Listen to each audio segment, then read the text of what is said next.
How's it going, everybody? Andrew Zarian here, Wrestling Observer Live. We're here every day, Monday through Friday, 3 p.m. Eastern, 1 p.m. on Saturdays with Jim Valley, and Sundays with me. Happy Sunday, everybody. Happy Sunday to everybody listening on Sports Byline, listening online, watching online, listening as a podcast. The year's over. 2025 is a wrap. Couple days left in the year. It was something. 2025 was something. But in the world of professional wrestling, a lot happened. A ton. And last night, we got AEW's World's End, their final pay-per-view of the year. A lot of moving parts. They've set up 2026 in a very interesting way here. I really like the show. I didn't like a lot of the finishes, or some of the endings, right? Some of the finishes. I didn't really love it, but it made sense. I thought this was a top-to-bottom great show. I actually stayed up the whole night to watch it. You guys will be surprised. It was a nighttime show. I put my big boy pants on, and I watched that thing till the very end. And guess what happened? I fell asleep a minute and a half before the ending, and I woke up to MJF celebrating as World Heavyweight Champion, so I had to rewind it. I thought it was great. I thought the show was fantastic. What we're going to do today on the show, we're going to break this down and really go into what this means for AEW going into the new year. I may have some news on a pay-per-view location, a pretty big pay-per-view. We also had some SmackDown we'll touch if we have some time today on the show. Wrestle Kingdom 20 is next Sunday, January 4th. If we have time, we'll talk about that also, because some of the stuff that happened tonight is leading into that. We'll see the aftermath of this. Wrestling Observer Live here on Sports Byline. We'll be back right after this. Stay tuned. Wrestling Observer Live here on Sports Byline. Do me a favor. Hit me up on X at Andrew Zarian. You can follow me there. Everything that's happening in the world of pro wrestling. Anything I want to talk about, actually.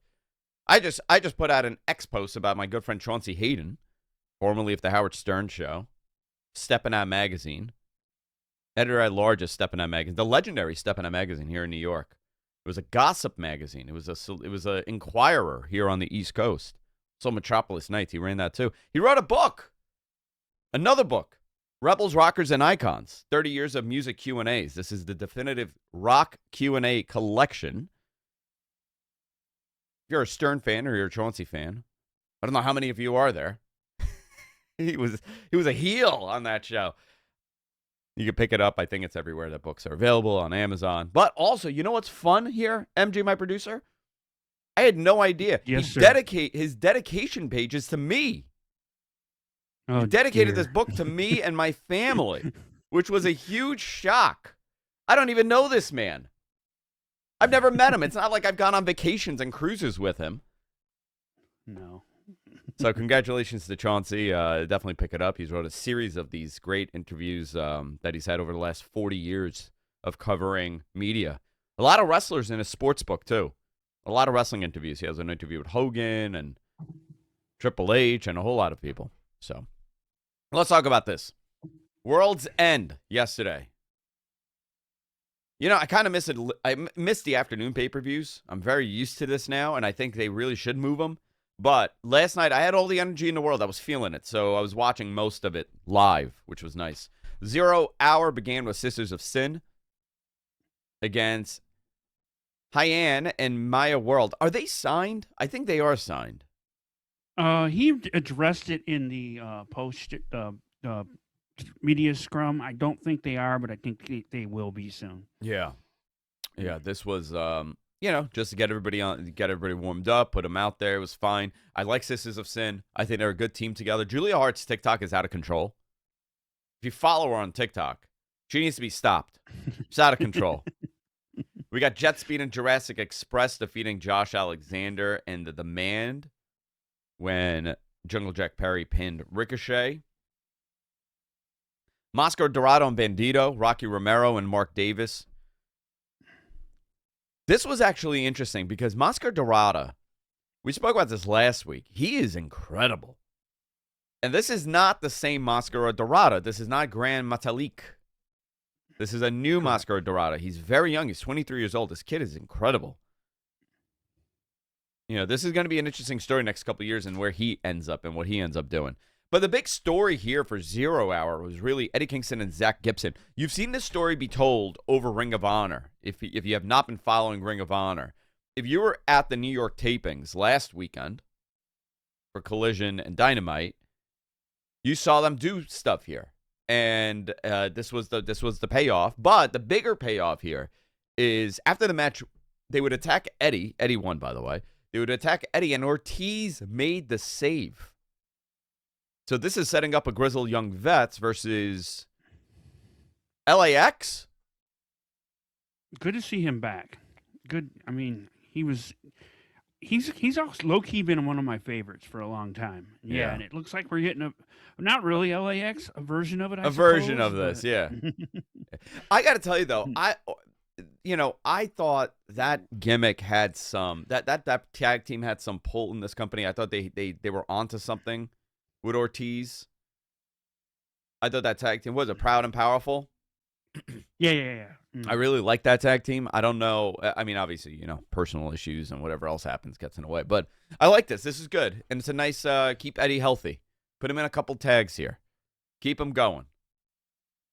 Amazing. The story of Eddie Kingston's career should be an inspiration to anybody in the world of professional wrestling. This guy was an indie legend, okay? New York City legend. Never went to WWE. He was in TNA. He was considering going back to his job. It was a pandemic. And he's one of the most beloved guys in AEW in the history of that company. It's fantastic. I love a good story like that. We got the main show here. We're going to I guess we'll get through a couple of these before we take a break, but this was interesting. This was a very good show, but a couple wacky endings. The show began with Okada and Takeshita, Continental Classic Finals, semifinals. Well, the league finals. What are they? Blue League?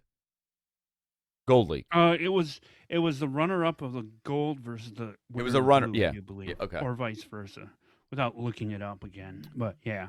So the story here really was they did not give us an Okada Omega match here, okay?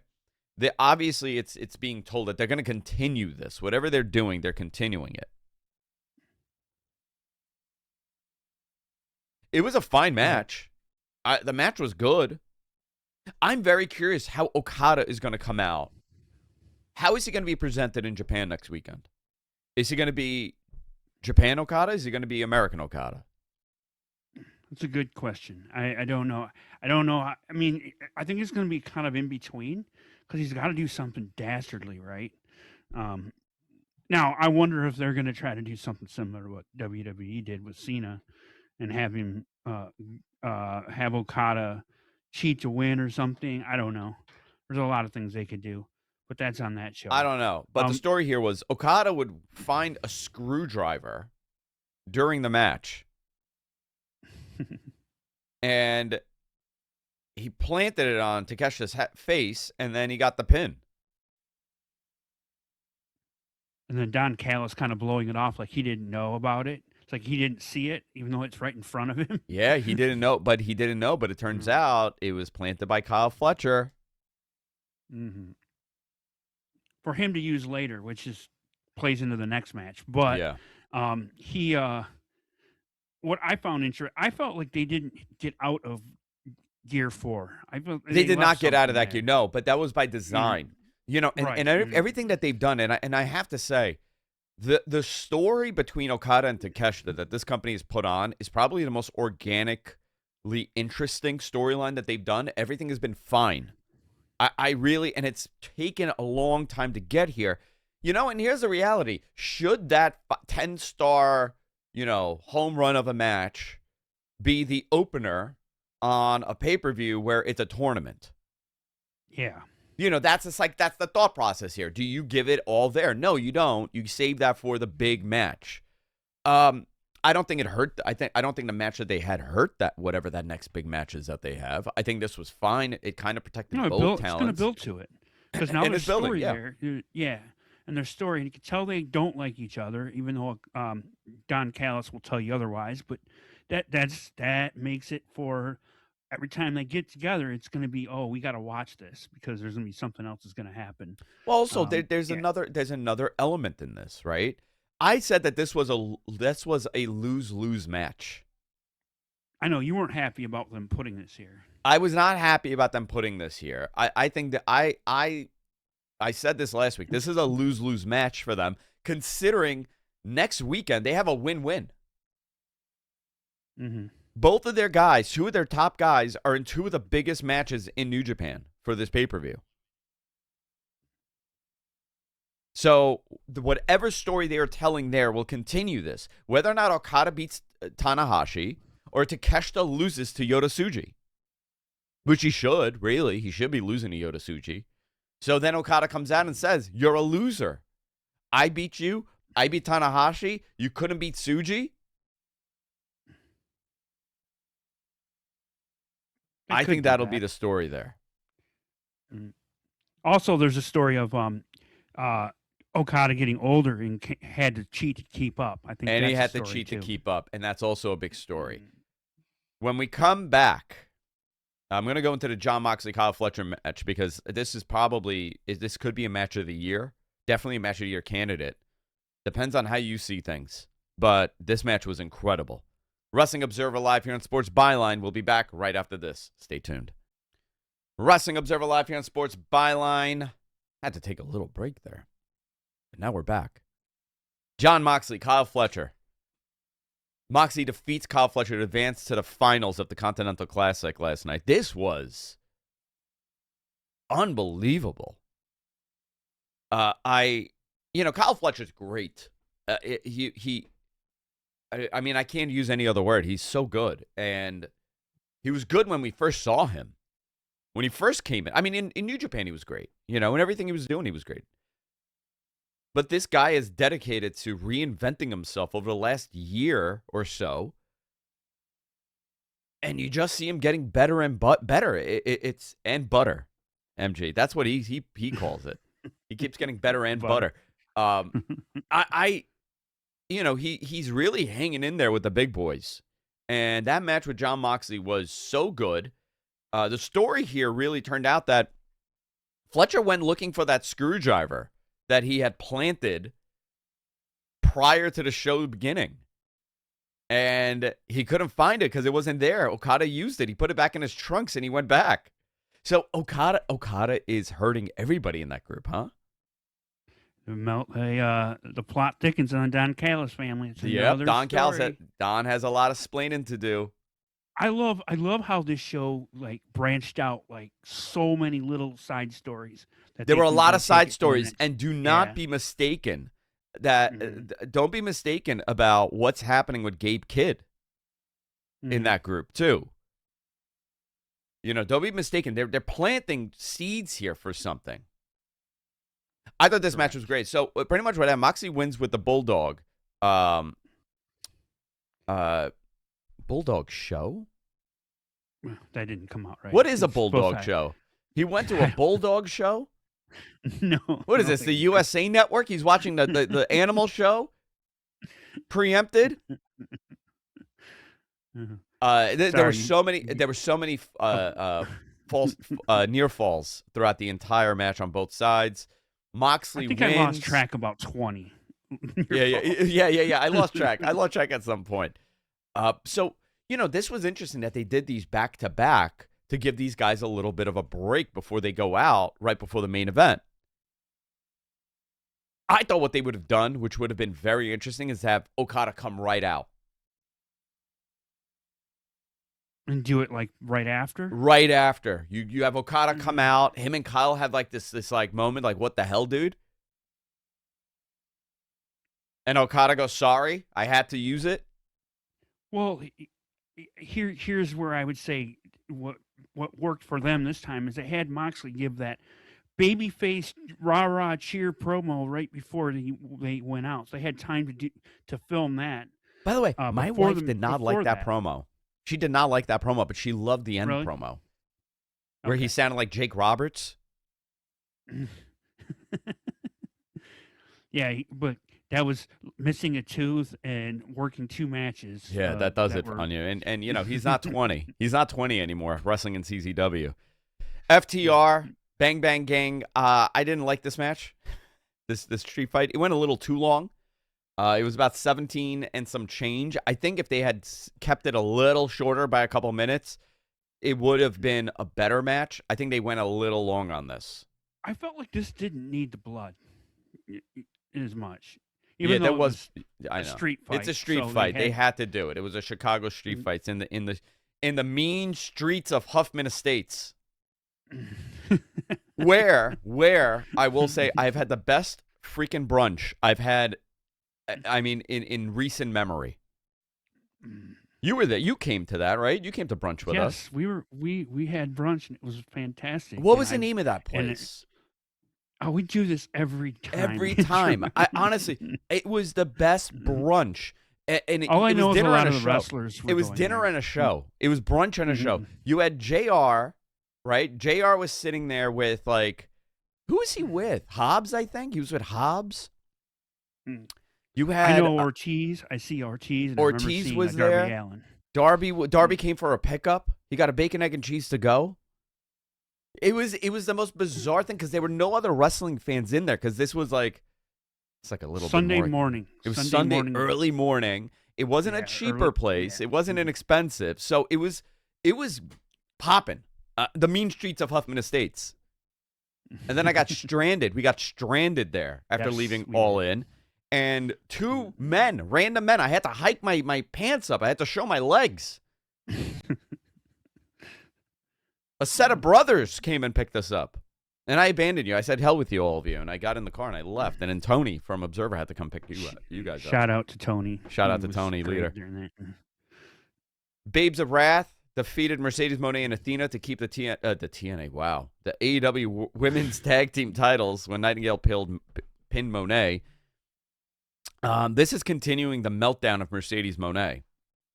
She was shocked after the pin. Oh, so, and then let's skip ahead real quick. Yeah.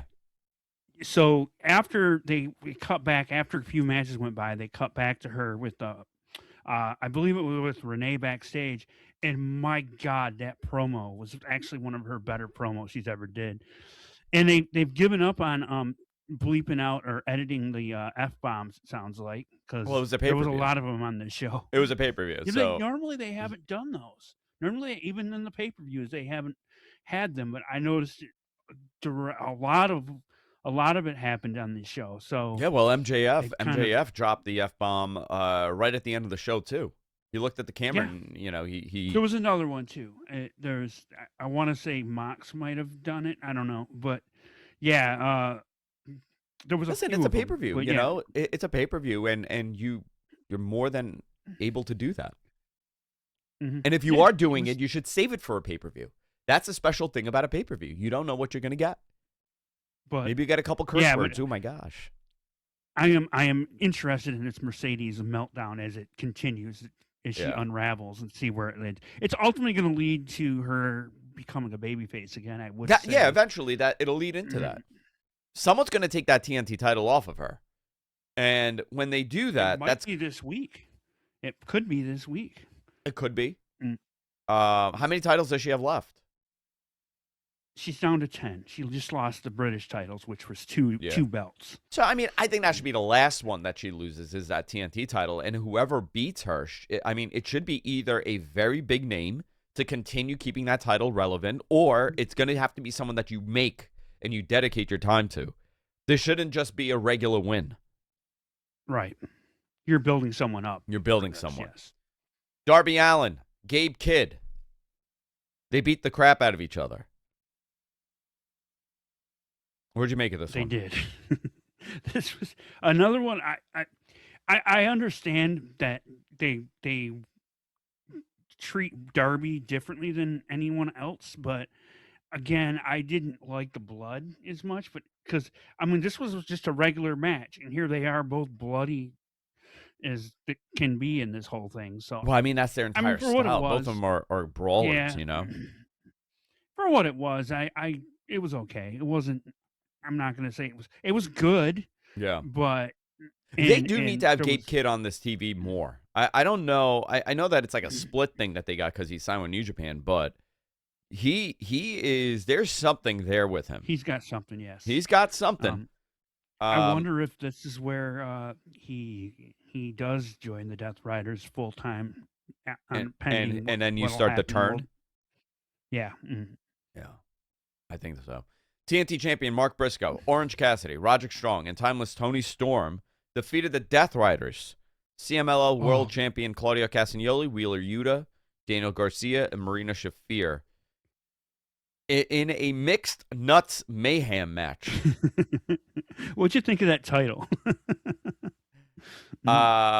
It was something. So I thought this match was a blast, dude. It was so much Party match. Tony Yeah, it Storm, was fun.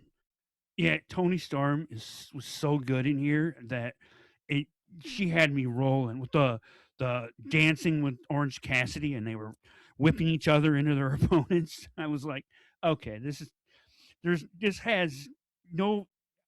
could have been left off the show if you wanted to be more serious, but it kind of broke it up. You needed to break. You needed to break up. And I normally don't like that. I don't like when you break the flow up. But everything was so serious on the show. I mean, if you think about it, you had Okada and Takeshita. That's a huge story. You had Moxley defeating Kyle Fletcher in that great match. You had that FTR brawl. And then the Darby match was okay. You had the Babes of Wrath against Monet, and that's a big story. That Mercedes is melting down. Everything is serious. You had that Gabe Kidd match, which he can't have a silly match ever. Right. This really, so this was kind just of fun. Yeah, it kind of changed. Not to say that this is your break, but this is your emotional break match. That's what they did. And you didn't have to think about this. You know, job. Marina and Orange are doing the kick with the hands in the pocket. You know, that's fun. Yeah, and they did a good job of incorporating the ladies in this without making it silly. You know what I mean? So I did like that. As far as what they did there, because there was a spot where Roderick Strong chops his wife in the back. Yeah. And everybody, that was one of those ones they stared off and everybody knew it. It's like everybody knew they're married, but they don't say it on TV. They kind of hint at it, but I thought it was good. I thought it was fun. You need to break that up. But, you know, the next three matches were very serious and were very good. We're going to go into. I thought this is the best that Jamie Hayter's looked in a very long time. And I think Chris and her had a hell of a match. But we're going to talk about all of this. I also want to get your thoughts on this show. Hit me up on X. Let me know if you like the show. At Andrew Zarian. When we come back, we're going to talk about the final three matches on the pay-per-view. Wrestling Observer Live here on Sports Byline. Stay tuned. Wrestling Observer Live here on Sports Byline. Let's pick up where we left off here. AEW World's End. The final three matches here of the show. You know, this match was interesting because I thought Jamie looked great. I thought Chris looked great. It took a little while to get there. They were not getting the response from the crowd, but again, long show. They needed to break up the momentum. But as this match was wrapping up, it really picked up. There was some gnarly spots in the match. Jamie Hayter did a missile dropkick from the top of the announce table on the outside onto Chris, and she rolled up like a pretzel. There was also, I don't know what that was. Was that like a Blue Thunder bomb from the second rope or the top rope? I don't know what it was supposed to be, but that's what it kind of turned out to be. I mean, it looked insane. It was a lot. It was a good match. That was that scary spot. It was a good match.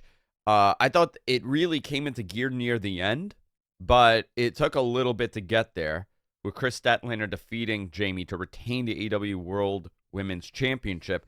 Now, the big question, who's going to be the next opponent for Chris? That big opponent. Yeah, that's part of it, because if you think about it, these two aren't as over as the people in the tag matches before they went on before them.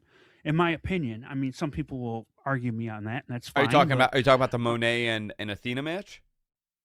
Between the Moné and then Tony Storm, all your women Yeah. stars were in other matches, and these two are kind of just there, but they're picking up steam, and they're truly trying to build Chris as a world-beating champion, and Well, you that know, and they they're both they getting there. both they both suffered from the same terrible situation where the crowd got really into them and then they got hurt. Yeah, You know, before Jamie and went they're away, trying to rebuild 'em. she was really getting hot. I think the one they're gonna build next is that Tekla. I think that's who Tekla, is yeah, coming that's up another one. next. Yeah. Yeah. Yeah, that's another one.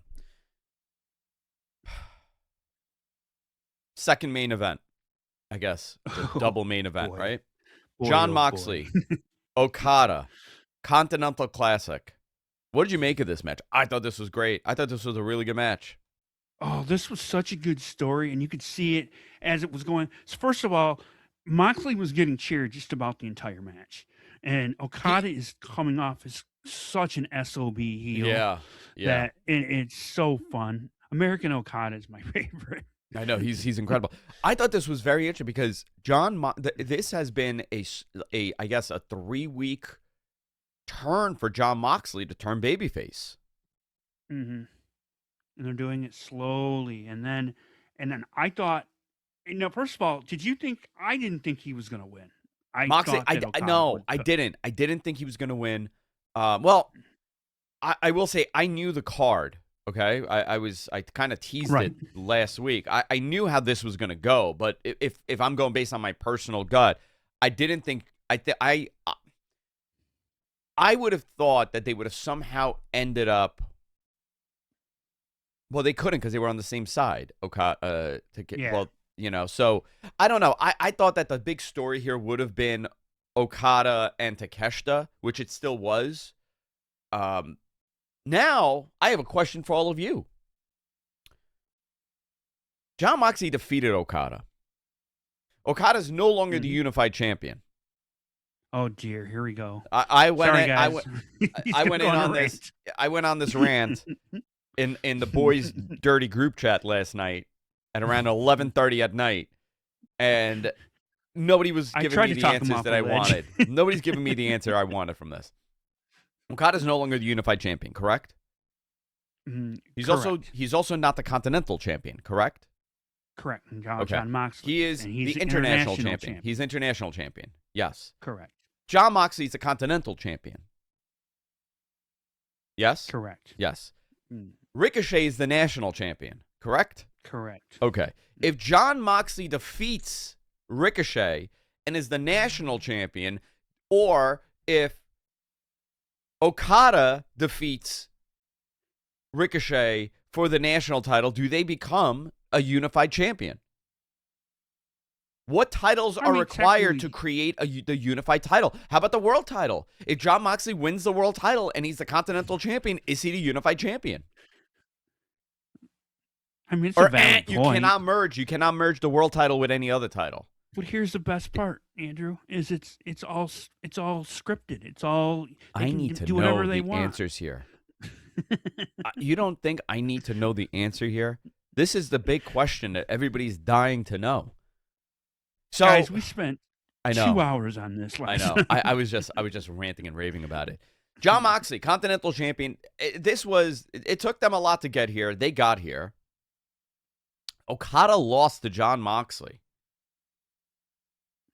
Death Rider's come in the ring. He cuts a big promo in the end. He sounded exactly like Jake the Snake Roberts. He had this gravelly voice. He lost a tooth. He's exhausted. What did you make? Did you like this match? I did. I loved it. I loved the come from behind babyface. I mean, the story of the match was his knee, right, or his ankle. Yeah. He worked his ankle the entire tournament, and now he's barely standing, and somehow he figured it out and got the win. And man, you can tell there's a turn coming, and There cut is that a turn babyface coming. promo, Yeah. and you could almost see everyone stewing behind him, and I'm like, are they going to turn now? Well, And he remember, goes, "It's not the everybody end of the else show. They lost. wouldn't do it." Everybody else lost Yeah. except for him. Yeah, there's going to be some, when Pac wasn't on the show, that was another thing. Well, all the people that were omitted from this show, no Bucks, no Omega, so there Yeah. was a lot of people off, but it still turned out really good. So I really enjoyed this match, and I'm curious to see when that or how long they're gonna linger it out and tease us on that turn. Yeah. Mm. But okay. I'm curious about this. What do they do here? Maybe he challenges Rick. Maybe he does merge the titles. Maybe he does become unified. Maybe he beats Okada again for the international to merge the titles. That'd make you happy. Yeah, I want less. I want less titles. I don't need more. As long as they're using them to finish the triad of the apocalypse. What happens if you merge all three? National, international, and continental. What happens then? Brain hurts. Are you then the universal? Oh my gosh, they're gonna have their own universal title. What happens then if you win all four? The triad of the apocalypse, the depths of hell, it starts breaking apart. Vecna comes out.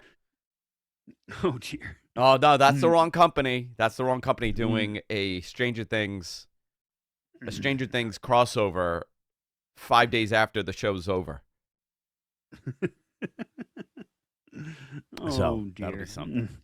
Main event: MJF, Samoa Joe, Swerve Strickland, Hangman Page. So, a couple of weeks ago, I called this my information dump that I received. I received a couple things here. Two of them have happened. 3 of them have happened.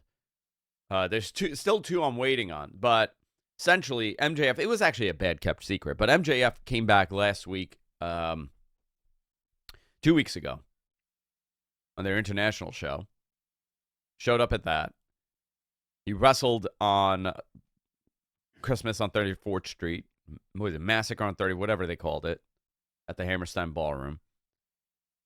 Samoa Joe, Swerve, Hangman, MJF. MJF defeats Swerve and Samoa Joe and Hangman to win the AEW Men's World Title. Second-time champion, under 30.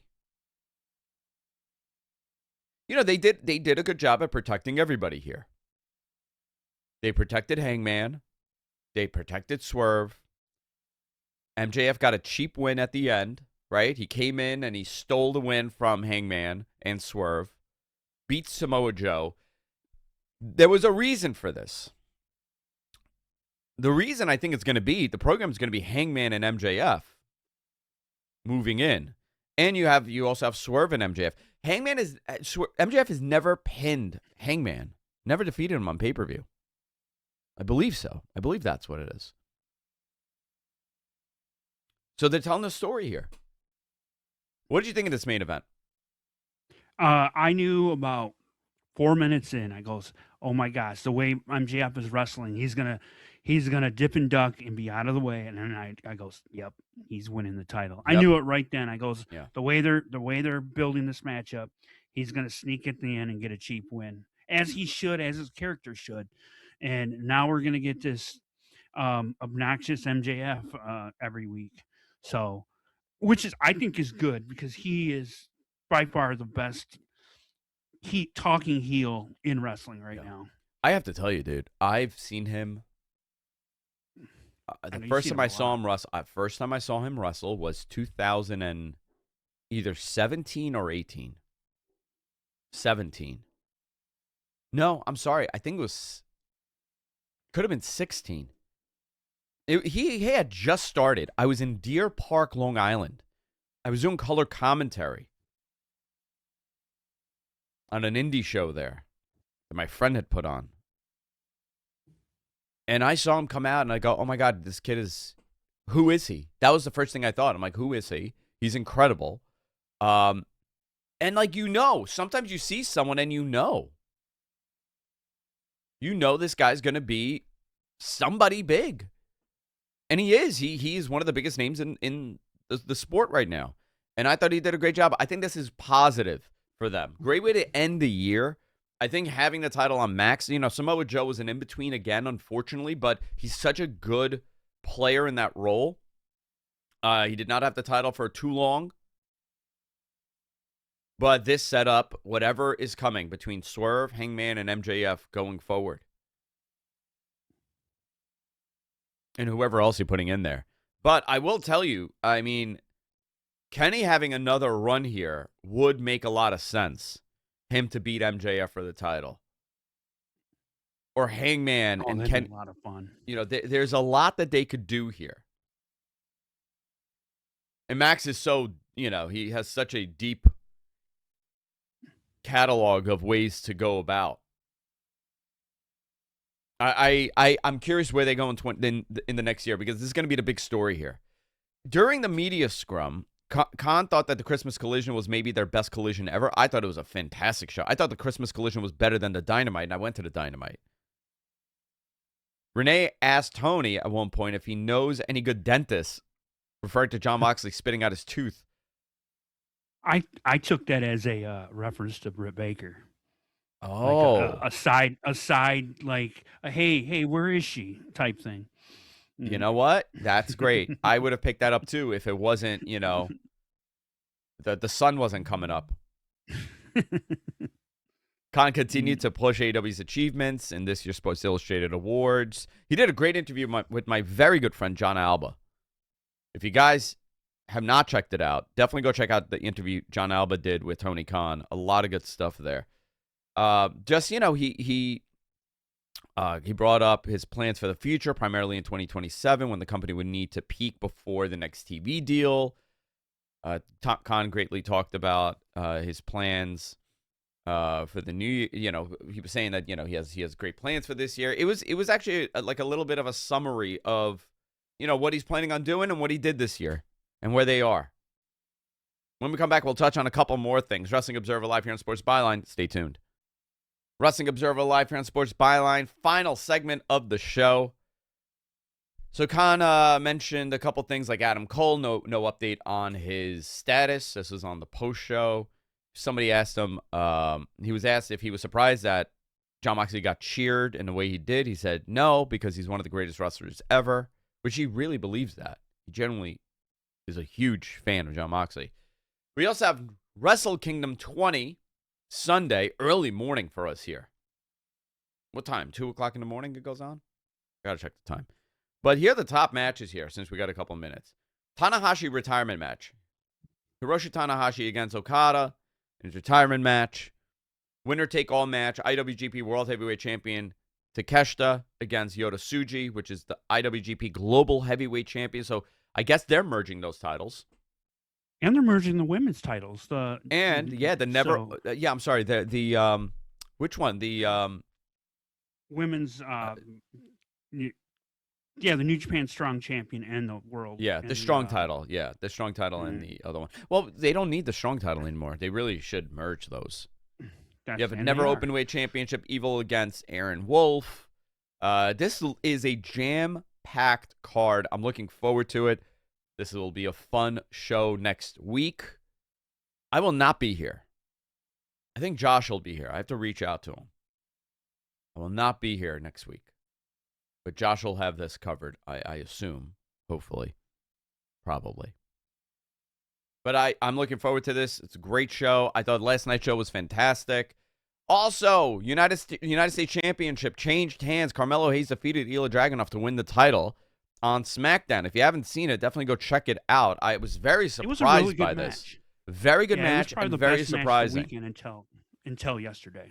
I would say it was the best match of the weekend until the pay-per-view last night. Yes. One day. They had a day. Guys, that's it for this week. We'll see you all next time. Wrestling Observer Live. Take care.